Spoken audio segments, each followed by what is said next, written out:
sean bienvenidos a la charla del día de hoy. Hoy tenemos de invitado a Cazador, que nos va a estar relatando y contando los acontecimientos de Azules y Colorados en el año 62 y 63. Espero que encuentren esta charla muy interesante. Recuerden que se pueden suscribir al canal y seguirnos en las redes. Y si quieren ir a algún punto específico de la charla, lo van a tener ahí en la línea del tiempo ya todo marcado. Así que, sin más, vamos a empezar con la charla. Recuerden, por cierto, todas las fuentes de lo que vamos a estar hablando van a estar en la descripción. El tema Soy Colorado es un tema interesante, porque es una guerra civil, guerra civil no es necesariamente la palabra correcta, conflicto interno, porque fue una serie de enfrentamientos que tiene la particularidad de ser solo entre el ejército. Es la única vez en la historia argentina que el ejército toma un bando político de forma autónoma al poder político y se enfrentan ellos únicamente.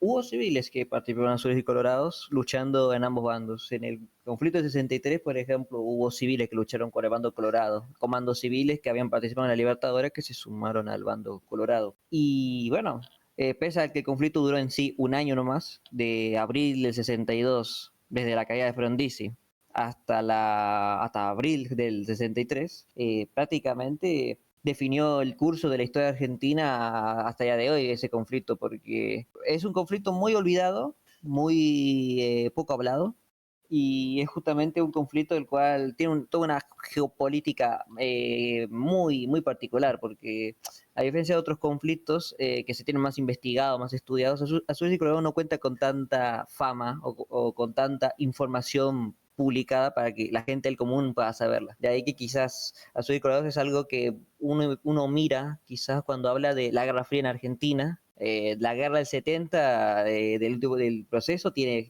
más reconocimiento, más libros, más información, más documentales, más... Lo mismo, obviamente la guerra de Malvinas, por ser nuestra última guerra que tuvo como país.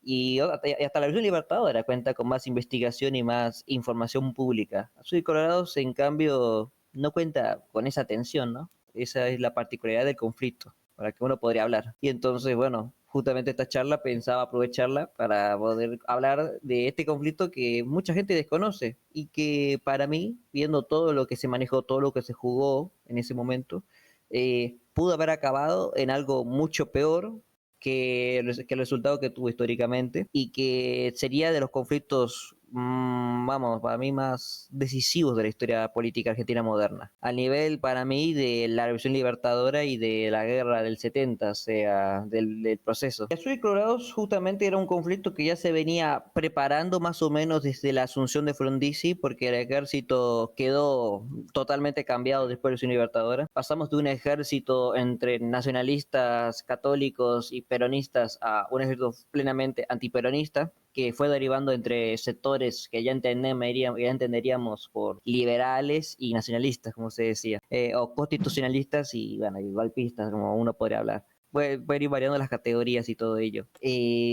Azules y Colorados, o sea, justamente surge cuando Frondizi es derrocado, porque justamente cae un presidente que tenía poder político y fuerza y respaldo popular, que era Frondizi. Y llega un hombre como Guido, que era un presidente que llegó para intentar evitar justamente una dictadura, bueno, del bando colorado en Argentina. Y Guido, al carecer de, bueno, del apoyo popular, como de ser un tipo con carácter fuerte, llegamos a una situación donde el presidente se vuelve una marioneta o se vuelve una ficha de juego entre el ejército. Y particularmente después de la Revolución Libertadora, la Armada quedó muy privilegiada justamente. Durante el gobierno de Aramburu se dieron muchos ascensos a gente de la Armada, se reformó totalmente la estructura de la misma y se le dio un montón de poder político como económico a la Armada. La época dorada, la segunda época dorada de la Armada podría ser fácilmente el periodo del 58, bueno, mejor dicho, un poco antes del 56 con Aramburu hasta este conflicto, porque justamente la Armada, plenamente fiel al bando colorado, que no creía en lo absoluto en una reconciliación con el peronismo y que buscaba imponer una visión plenamente paternalista como autócrata de la sociedad argentina, contrarresta obviamente con la otra figura que sería la del ejército, la que uno podría entender que sería la decisiva, y en cierta parte lo es, que era la del ejército de tierra, que era antiperonista, pero podía ir variando, porque no todos los militares en ambos bandos tenían estos pensamientos. Bueno, generalmente los colorados sí tenían una uniformidad más. Los azules eran más como lo contrario en el ejército de tierra, gente que entenderíamos como que decía,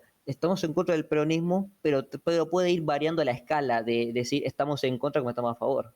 Porque hubo militares azules que estaban a favor de legalizar al partido peronista, mientras que otros decían de que podía variar eso, como podríamos hablar de, claro, de otra solución. O sea, es como un ejército que intentó solucionar la política del país un poco manteniendo las formas de la Revolución Libertadora y que justamente al no lograr un consenso uniforme entre ellos, pues llegaron a esta situación, ¿no? O sea, tener que enfrentarse, porque ante la falta de un presidente que pueda hacer de figura moderada, ¿no? Intermediaria entre ambos, pues bueno, el ejército tuvo que tomar las armas y empezar a barajar la posibilidad de usar la herramienta de los planteos que se usó entre el gobierno Frondizi para presionar al presidente Frondizi, que fueron planteos militares, que básicamente era tomar cuarteles y amenazar con un golpe y exigir demandas al gobierno a cumplir. En el sur de Colorado se lleva a cabo este proceso y bueno, justamente al tener no una situación de presidente versus ejército, sino de militares de tal lado con militares de otro lado,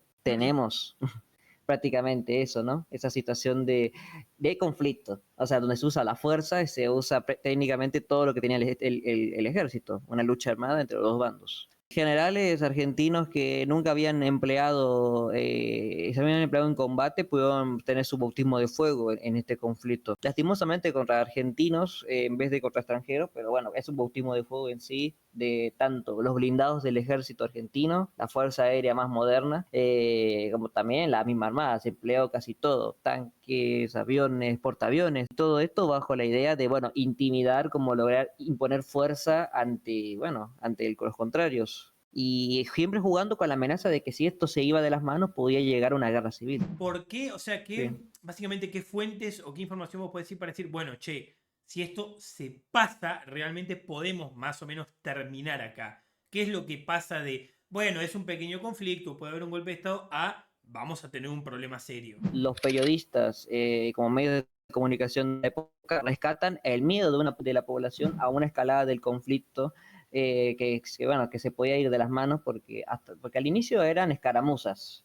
Ya la última tanda del conflicto, que fue el 63, se vivió tensiones muy grandes porque, bueno, no solo se peleó en provincia de Buenos Aires o en Cava, como la gente del común piensa, sino que se llegó a emplear combates y maniobras militares en Córdoba, Tucumán y quiero, si mal no me acuerdo, en la Patagonia inclusive. O sea, ahí no estamos hablando de un conflicto centralista en provincia de Buenos Aires, o sea, bien ahí de capital. Estamos hablando ya de un conflicto que se estaba prolongando demasiado y que estaba escalando a un conflicto de talla nacional, que justamente se paraliza después de los triunfos del bando militar de los violetas con los azules, que ya llegaremos a ello más a detalle, pero que en sí se podría decir que Azul y Colorado para, no solo con las victorias de los bandos, obviamente, que lograron imponerse, sino también porque el mismo ejército decidió parlamentar y decir, detengamos esta locura, detengámonos acá,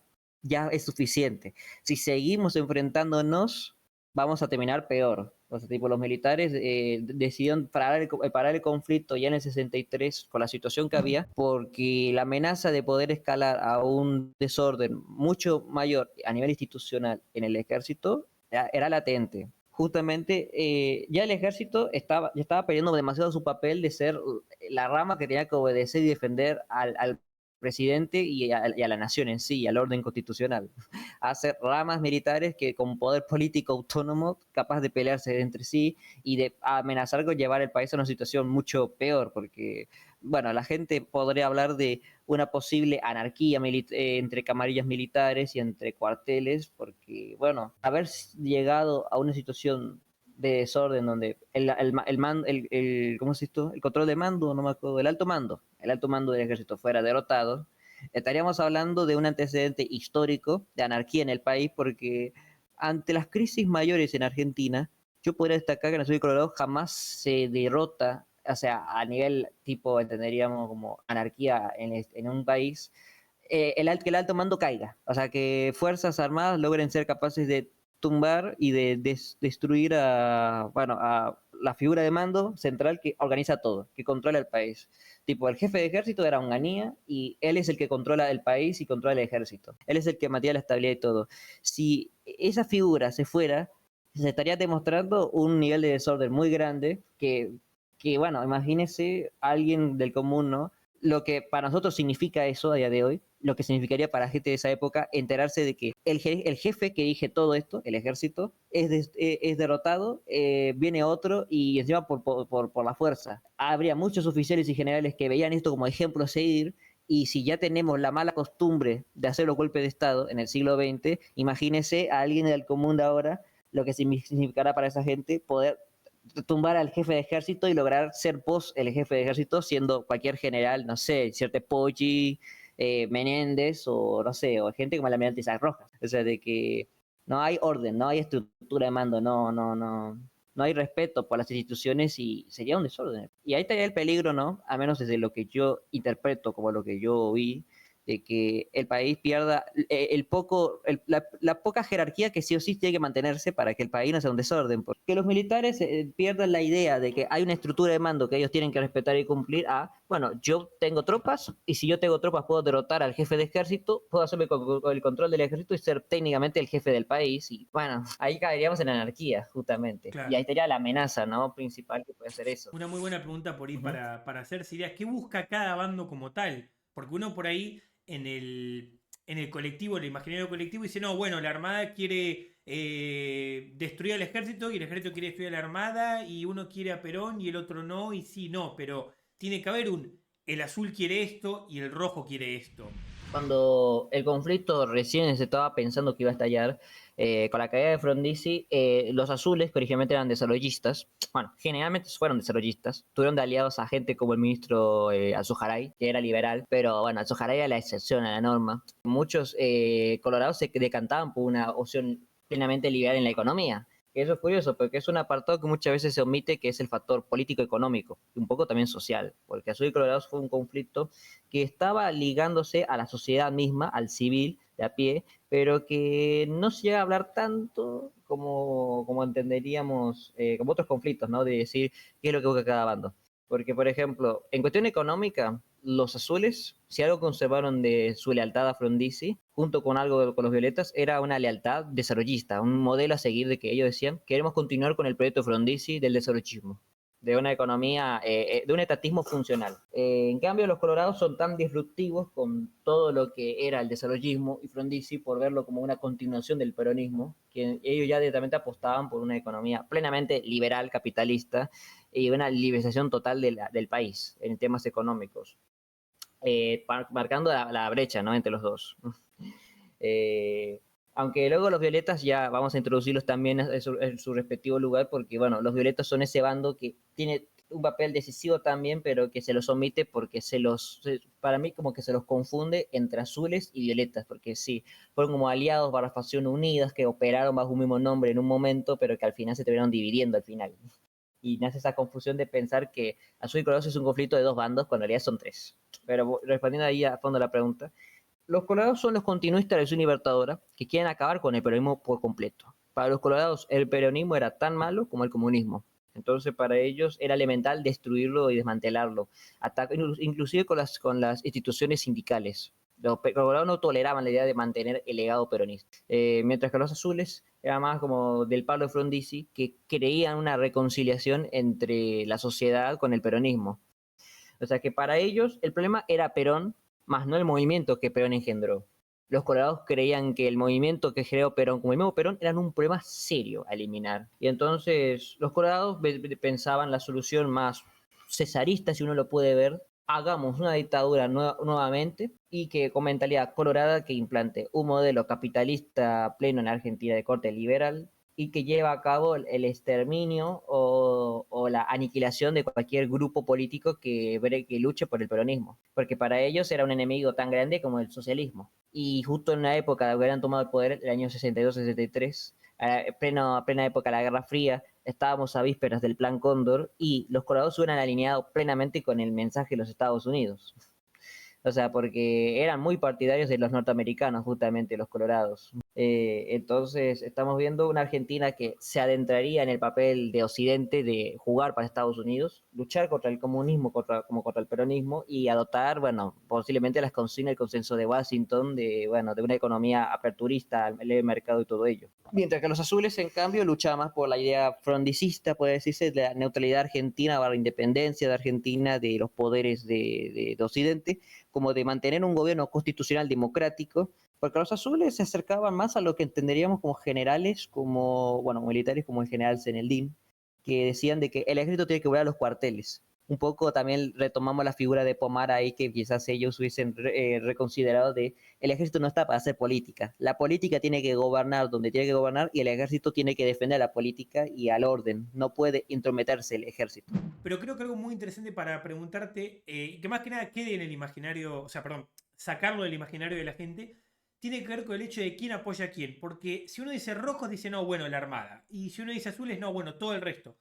Pero recordemos que básicamente la Armada no puede gobernar el país sola, nunca pudo y no va a poder, porque Rojas puede ser el almirante, el jefe, la cara visible de los colorados, pero evidentemente necesita el apoyo del ejército para lograrlo. ¿Qué generales, digamos, Claro. colorados y demás, digamos, lo apoyaban en esto para decir, ok, no era solamente la Armada, por ahí había también, o por ahí no, había, perdón, generales del ejército y también de la Fuerza Aérea seguramente que apoyaban esta idea, porque vamos a lo mismo y quiero que quede muy claro, por eso lo repito una vez más, la Armada o la Fuerza Aérea no pueden gobernar solas el país, sí o sí necesitas al ejército con vos.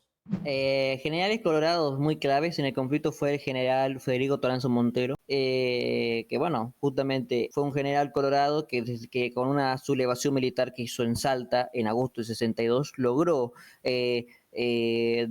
tumbar a la estructura de mando que se había puesto en Buenos Aires, o sea, para intentar la moderación barra la reconciliación entre ambas fuerzas durante el gobierno de Guido. Y justamente, pues bueno, Toranzo Montero, al tomar el mando en agosto de 62 de la Secretaría de Guerra, creo que era, porque justamente se habían fragmentado un poco en el gobierno frondizi las estructuras de mando. Toranzo Montero tenía un proyecto político que ya era plenamente colorado, como era la idea de una dictadura de 10 años mínimo. Hay muchas cosas del Plan Cóndor para acá que coinciden bastante, sí, con lo que entendimos después, claro. Bueno, obviamente luego estaban ocupar otra vez bajo control militar la CGT, disolver el Congreso y un montón de cuestiones más. Como Arturo Osorio Arana, que había sido interventor en Provincia de Buenos Aires durante la Libertadora y que era un militar plenamente antiperonista, leal al sector más de Isaac Rojas de la Libertadora. Estaba José Octavio Cornejo, un general retirado que trajeron para que hiciera más fuerza a favor de la postura colorada. Y bueno, generales así colorados está obviamente, no me puedo olvidar, bueno, no sé si era teniente ahora del todo porque hay muchos, pero que es más o menos comparten rango, pero estaba Armando Martigena, que dirigía a uno de los sectores, o sea, más fanatizados con la idea de destruir al peronismo por completo y a la democracia. O sea, porque justamente Martigena y otros generales más, por lo que yo al menos pude ver, eran partidarios plenos de derrocar al gobierno. Cuando fue el golpe 62, Martigena fue de los que más intentó movilizar a los sectores del ejército, a los tenientes, coroneles y generales para derrocar al gobierno, porque no estaban de acuerdo con el rumbo que había tomado la democracia en Argentina, establecida en el año 58 justamente. Y bueno, luego hay rangos menores, como hay rangos importantes. Rangos importantes estaba Juan Carlos Lorio, que fue también jefe de ejército durante la crisis. Lo designan en agosto de 62 por petición de Toranzo Montero. Igual no duró mucho porque al mes lo derrocan en septiembre con el levantamiento armado de Onganía, de los azules y los violetas. Generales así que quizás la gente tenga mentalizados del mando colorado serían obviamente Poggi, aunque Poggi es un caso muy curioso porque inició siendo azul y luego se fue pasando al bando colorado en base a influencias y negociados y una intervención de varios sectores para lograr cambiar su opinión a favor del gobierno y para moverla en contra. Porque Poggi al inicio de la crisis de marzo de 62 firmó para que el gobierno Frondizi continuara y luego por petición de la Armada Colorada él cambió su posición y estuvo a favor de derrocar al gobierno, que es lo que terminó haciendo. Quería hablar un poquito de las operaciones militares, pero si bien bueno, la gran mayoría de la gente lo debe conocer, sobre todo esto que se comentaba, bueno, del ataque a la base, digamos, de cuando Lo se hacen puso a los puta aviones. indio. Correcto, la base naval Sí, Punta Indio. Lo que yo te quería preguntar, aparte de esto, son las operaciones militares en otras zonas. ¿Podés mencionar algo más respecto al resto del país relacionado con los conflictos? Hubo combates en Córdoba, o sea, justamente entre tropas que se habían sublevado coloradas en diferentes cuarteles. Eh, la jornada de abril 63, pese a lo poco que duró, pero por ejemplo en Córdoba los colorados contaron con apoyo de los comandos civiles, por ejemplo, que muchos llevan a ser partidarios de ¿cómo es esto? Eran partidarios del radicalismo, por ejemplo. En los comandos civiles que integraron las filas de los civiles que colaboraron plenamente con el bando colorado estaban partidarios del futuro presidente Arturo Illia, e inclusive llegaron a estar como comandos civiles figuras políticas transversales a largo plazo, muy a largo plazo en la historia política argentina, como lo fue Eduardo Angelos, por ejemplo, que estuvo, que es mencionado durante las jornadas de Azules y Colorados como, bueno, como uno de los políticos que decidió tomar ficha, o sea, y en este conflicto, ¿no? Justamente. Porque la gente omite que había partidos políticos que tuvieron intromisión en este conflicto, como fue el radicalismo. La UCRP del Pueblo, dirigida por Balbín, apoya bastante la solución colorada de una dictadura. Uno podría rumorear y hablar de que ya había cargos prometidos, es posible, como también un poco también llevarle la contra al peronismo, porque bueno, la UCRP era el partido más antiperonista que existía en ese entonces, de no ser quizás por la UDELPA, que luego crea Aramburu años después, que es más curioso. Aramburu vuelve a la política por este conflicto justamente, porque Aramburu se vuelve candidato presidencial en el 73 y todo por este conflicto, porque era de los pocos militares que se decidió oponer a la solución colorada bueno, de la solución al país justamente. Y es más, hasta hubo bandos militares como los violetas, azules y hasta los propios colorados que barajaron en traer de vuelta a Aramburu a la política nacional. Hablando así rápido de otras operaciones militares, llegó a haber inclusive fusilamientos a civiles en Jujuy, por ejemplo, donde hubo un grupo de comandos civiles, leales civiles que se unieron a la sublevación, que iban a ser fusilados por las tropas de los violetas, que luego retomaron el control en San Salvador del Jujuy durante las jornadas de abril del 63, por ejemplo. En el sur, por lo que tengo entendido, en Patagonia, Azules y Colorados, originalmente el último conflicto, estaba por ser diferente, porque los colorados tenían en mente hacer un gran golpe en Cava, sobre todo, y en Bahía Blanca, y en Córdoba principalmente, pero los azules y violetas, un poco con la inteligencia de la época, lograron movilizar a los generales colorados a diferentes posiciones. Y hubo generales que no iban a sublevarse del todo, como estaba planeado, porque fueron movidos del lugar, justamente habían sido transferidos a diferentes zonas. Y en el sur, justamente por lo que tengo entendido, se estaban por sublevar en algún punto, pero que en base a la descoordinación que hubo por la movilización de tropas, ¿no? Al menos, o sea, dar la conciencia a la gente de que si el conflicto no salió tan bien, tan estilo como uno entendería, guerra civil, el estilo, no sé, la guerra civil española, quizás entre los diferentes generales leales, es porque un bando estaba con desventaja en el tema de no estaban coordinados todos los generales y estaban en sus posiciones preparadas originalmente. Me gustaría entonces terminar con una pregunta simple, pero que sé que va a dar para rato. ¿Quién gana el conflicto? ¿Cómo termina esto? Porque no es, ganó el azul, el colorado o el violeta. ¿Quién es el verdadero ganador del todo? Yo creo que acá puede ser el momento ideal para introducir por completo a los bandos violeta y lo que va a venir después para el 76, si bien eso falta un poco. Una cosa que la gente se olvida, que es el tema del lado político. Cuando los azules logran llegar en conjunto a hacerse con el control del ejército, o sea, después de las batallas de septiembre del 62, es que justamente los azules se pusieron en coordinación con un ministro muy vital para la historia argentina de ese momento, Rodolfo Martínez, que fue el que logró evitar una dictadura colorada en el año 62, en marzo, durante el golpe frondizi. Rodolfo Martínez estaba diseñando una solución para el bando azul, que era la solución política. Porque los azules, uno puede decir, eran los idealistas que soñaban con una Argentina mejor, de que el ejército no tenía que meterse en política. Claro. El problema es que los azules no contaban con un partido político que pueda implementar esta solución. Porque los azules eran partidarios de que, bueno, el ejército no se mete en política y no nos metemos en política. Y acá viene este problema en base de, bueno, ¿quién toma el mando ahora? quién se hace quién arregla este país. Y ahí es cuando surge la figura de los violetas, que eran generales que decían, somos azules, nos salíamos con los azules, pero creemos que el ejército tiene que tener autonomía de mando para en caso de emergencia. Y se trata acá generales como Lanusse, López Sanfranc y Onganía, por ejemplo, sobre todo. Que Onganía se vendió como el general de la democracia que salvó al país del desorden de la guerra civil, pero luego en el fondo se volvió un violeta que decía, el ejército si es necesario tendrá que tomar las riendas del Estado otra vez. Aunque vamos a usar obviamente la imagen azul propagandística en los medios para vendernos como los buenos ante la sociedad argentina y vender a los colorados como los malos de la historia y nosotros somos los buenos. Cuando en realidad los azules fueron, bueno, se volvieron una facción minoritaria con incapacidad de tomar el mando, porque Benjamin Rattenbach, que logró ocupar la Secretaría de Guerra en un momento, quiso darle órdenes a Onganía para que cumpla su papel de defender al orden institucional, y Onganía dijo, no, yo soy el jefe de ejército y yo operaré como yo quiera y yo tendré mi autonomía de mando como yo desee. Y ahí ya empezó el problema, porque los azules que querían una solución política se vieron con que no había un partido político que lo representara, porque lo más cercano que hubiese sido un partido político de ellos era el Frente Nacional, que era la mega alianza que estaba pensando Rodolfo Martínez entre el peronismo democrático, el radicalismo desarrollista y otras fuerzas que se iban a sumar de centro para intentar lograr una solución pacífica y moderada para el conflicto.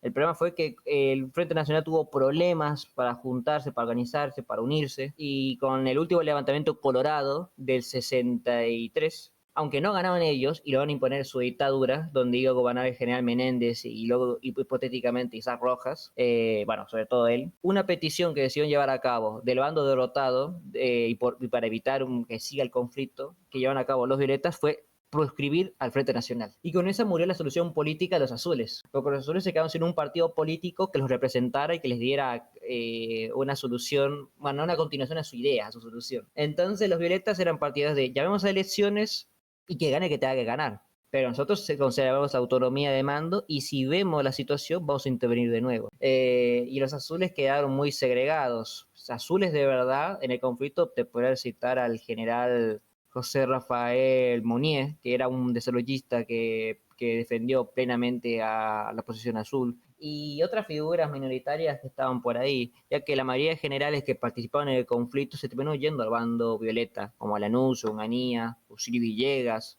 Rodolfo Sojaray, el pariente del economista, López Sanfranc y Tomás Sánchez Bustamante y otros más. Para resumir y que la gente, digamos, lo entienda de la manera más simple posible, los colorados básicamente es, queremos una dictadura de 10 años o más, dependiendo de lo que se necesite, donde no existe el peronismo, no exista nada que se le parezca. Los azules son, no, bueno, viva la democracia. Es como, bueno, ok, perfecto, tenés democracia, pero nadie quiere gobernar. Bueno, hacemos nuestro propio partido, pero después me lo cancelan. Entonces, ganan, pero pierden.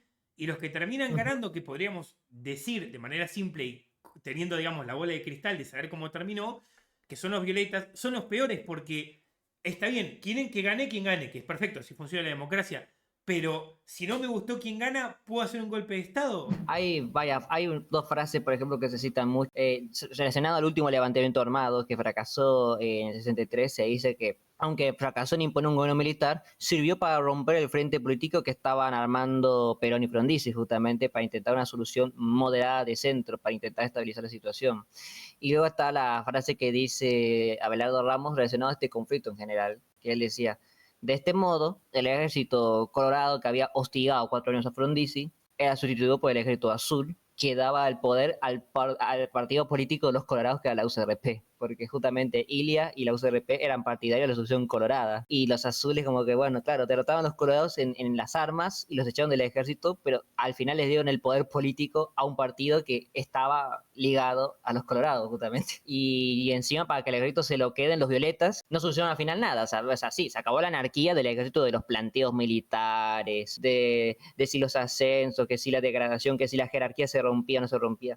Esos paneles que se salvó ahí, pero quedamos con el problema de antes, que el ejército sigue teniendo mucha intromisión en la política y encima acá, bueno, los violetas que quedaron ni siquiera lograron unirse para llevar a cabo ese proyecto político, porque bueno, uno ya podría hablar de luego quizás de que hasta los propios violetas cuando fue la hora de derrocar a Ilia, ni siquiera supieron qué modelo implantar, porque unos soñaban con una Argentina liberal, o sea, militarista, pero liberal, con estilo como el Chile Pinochet, por ejemplo, y otros como Onganía soñaban con volver al corporativismo, a un nacionalismo católico y a una dictadura que ya había sucedido, que fue como la del GO, la del 43. Azul conoce ese conflicto decisivo que yo digo que erramos en la solución. Fue la solución errada, justamente la victoria de los violetas, porque de base uno puede decir lo evidente de que fracasaron en cómo solucionar el problema, porque bueno, luego con el gobierno de Ilia que no supo responder muchos problemas de la sociedad y sumado a las tensiones que quedaron con el ejército,